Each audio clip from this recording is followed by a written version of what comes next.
Hello everyone, this is Lucas with part 1 in my video series on scams for immigrants to Canada and Alberta. And today I'm going to go through some quick paper scams. I wanted to make this video in order to avoid a lot of the pitfalls that people might have when they first come to Canada. I know there's a lot of people coming to Canada from the Ukraine and all that stuff. And the last thing I want to see is people coming from some war-torn country or something bad getting squeezed by the government or whatever other organization out there. I personally live in Alberta, so most of the things that I know are from Alberta, so all this stuff is going to be Alberta concentrated, mostly around the paperwork here and not some other province, but I will use comparisons to other provinces. So back to the paper scams.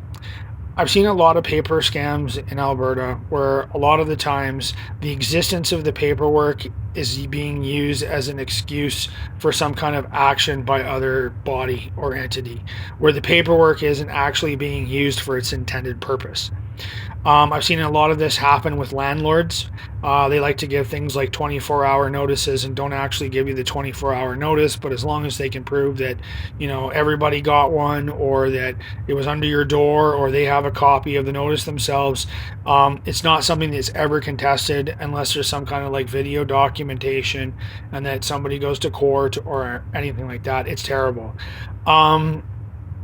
So just to talk about some inconsistencies, we're going to talk about official document paperwork first.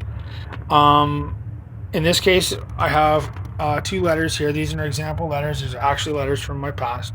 The bill's been paid, and they're from the Alberta Solicitor General.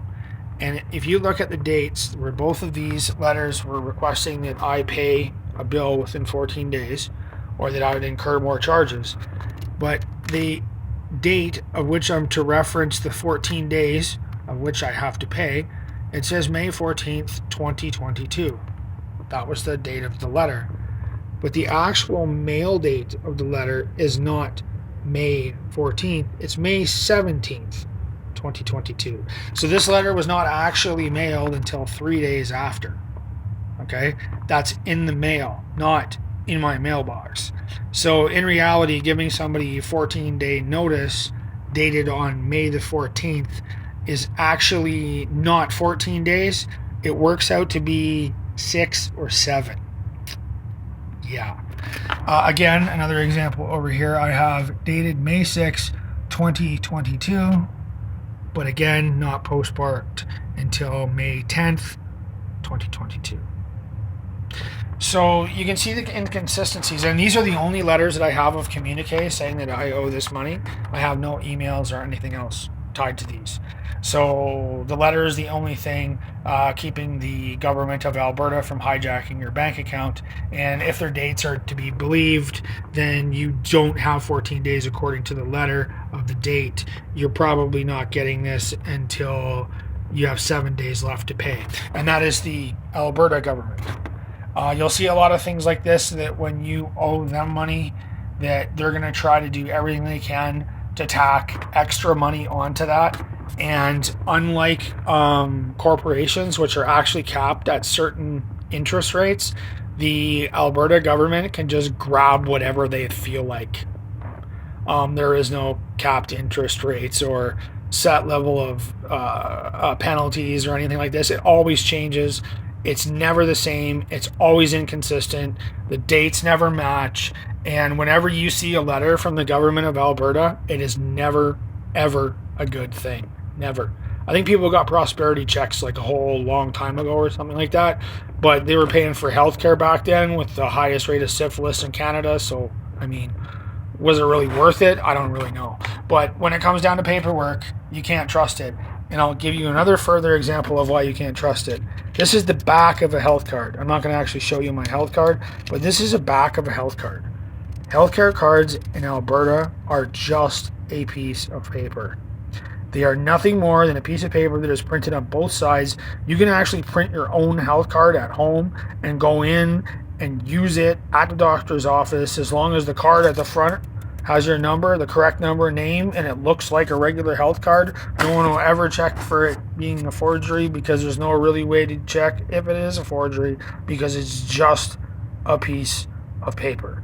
Now, this is a real health card, obviously, but because it's just a piece of paper, it opens the door for all kinds of medical scams. I don't think, well, either our government knows or it doesn't care, and it's just a way to receive more money from the federal government. But it creates a big avenue open for immigrants and healthcare fraud. I mean, if you get somebody who comes here and then manages to get a healthcare card, well, you know, you're covered for life. And that covers you for all kinds of really expensive operations and all this other kind of stuff. So it wouldn't be, you know, crazy to say that healthcare cards are not being used by the individual that they're being issued to for expensive medical treatments. And it's only in Alberta that this is allowed. Only. There is no other province that I'm aware of, I think, that has just a paper healthcare card. Everybody else has a standard issue plastic card with a mag strip or something on it that has a digital identification, but not here in Alberta. It is just a number and just a card. And a lot of the times when you go into the doctor, if you just know your number, that's good enough. That was all it was good enough for the COVID-19 vaccination apps, and that's it. But when it comes down to it, there's no face on your health card to say really that it's your health card or that you are who you are. I mean, sometimes they ask you for a second form of ID, but in the case of a medical emergency, if you have your healthcare number, that's good enough. So again, that's another avenue that opens up for scams, and it should be something that should be taken into consideration. There's a lot of paperwork and inconsistencies for a government that relies on automated generation of bills and this kind of things. In Alberta, we have a photo radar system, and the photo radar system, I can tell you right now, works flawlessly.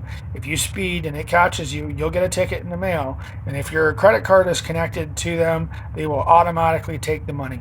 And that is kind of a, I don't know, it opens up a whole new possibilities of ways for people to start following you, and then, you know, just watching your driving habits, and, you know, just taking money away from you until you can't drive anymore.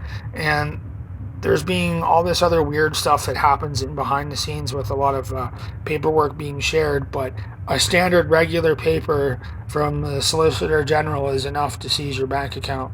And, you know, a simple piece of paper is all you need to get an expensive operation. Landlords capitalize on this big time.